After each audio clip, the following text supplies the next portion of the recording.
Film yang disutradarai oleh Nicky Caro ini bercerita tentang perjuangan seorang ibu untuk melindungi putrinya.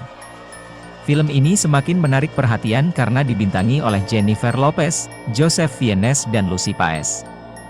Jennifer Lopez berperan sebagai ibu tangguh yang menggunakan berbagai strategi untuk melindungi putrinya. Di balik perannya sebagai seorang ibu, ia juga dianggap sebagai pembunuh yang terkenal dan ditakuti. Cerita dimulai ketika keputusannya untuk tidak lagi menjadi bagian dari geng mengancam keselamatannya dan bayinya. Agen FBI menyarankan agar dia dan bayinya dipisahkan untuk sementara. Dengan berat hati ia harus menyerahkan putrinya kepada pasangan lain. Ia pun pergi ke daerah terpencil untuk bersembunyi. Namun, dia tetap memperhatikan anak itu dari jauh. Sang ibu menempa kekuatannya, ia berlatih menembak untuk mengembangkan ketahanan fisik yang kuat melalui pelatihan militer. Ketika ia ingin melaksanakan perintah pembunuhan, dia berkesempatan untuk mengenal putrinya yang telah diculik selama bertahun-tahun.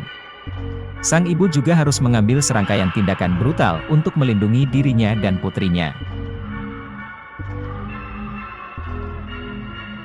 Pertarungan sang pembunuh bayaran jelas tidak berjalan semulus yang dibayangkan.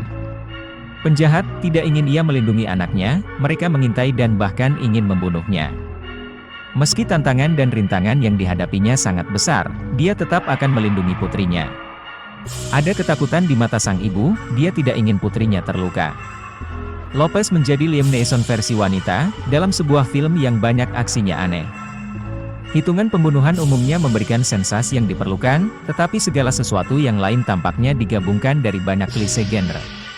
Adegan pembukaan mengatur nada, dengan Lopez menggambarkan seorang penembak jitu terlatih yang bertugas di Afghanistan, menegosiasikan kesepakatan perlindungan saksi dengan imbalan. Kesaksiannya melawan dua orang yang sangat jahat, yang telah menjalin hubungan dengan keduanya. Setelah penggerebekan yang kejam, dia dibawa ke tahanan FBI, membiarkan Eddie Falco muncul selama sekitar 45 detik, cukup lama untuk memaksa pembunuh tanpa nama itu menyerahkan putrinya yang baru lahir untuk melindunginya.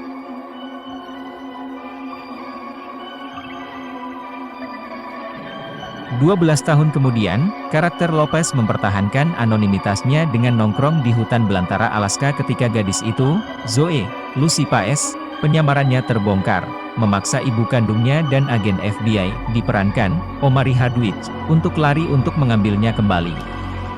Mereka melakukannya, menyiapkan kesempatan bagi ibu dan anak untuk mengenal satu sama lain, ikatan antara pelajaran teknik pertempuran sebelum pertarungan yang tak terhindarkan. Disutradarai oleh Nicky Caro, sutradara Mulan, The Matter memberi Lopez, yang merangkap sebagai produsernya, kesempatan untuk mengambil satu kalimat yang sulit alataken. Menyadari gadis itu berfungsi sebagai umpan dalam jebakan. Solusi yang dia usulkan adalah bunuh semua dari mereka. Joseph Fiennes dan Gael Garcia Bernal tidak dapat mengklasifikasikan bersama sebagai anak nakal dari masa lalunya, yang keduanya unggul dalam menyimpan dendam. Namun di balik momen-momen berperilaku bodoh yang tak terhindarkan, ada adegan yang bikin pemirsa menggaruk-garuk kepala, seperti pengejaran mobil salju.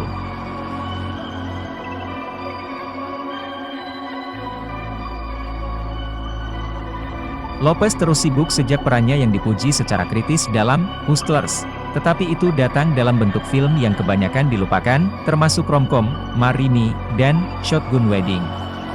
Meskipun dia secara mengagumkan mengambil kendali atas karirnya sebagai produser, tujuan karakter penembak jitunya jauh lebih benar daripada pilihan materialnya baru-baru ini. Untuk Netflix, tentu saja, hanya gambar Lopez di halaman beranda, mengarahkan senapan di bawah topi berbulu besar, mungkin sudah cukup, dan banyak pelanggan kemungkinan akan cenderung untuk mencoba The Matter. Pada satu titik, sang ibu berbicara tentang cobaan berat Zoe dengan mengatakan, biarkan ini semua menjadi kenangan buruk. The Matter tidak terlalu buruk, tetapi sentimen itu beresonansi lebih dari yang seharusnya.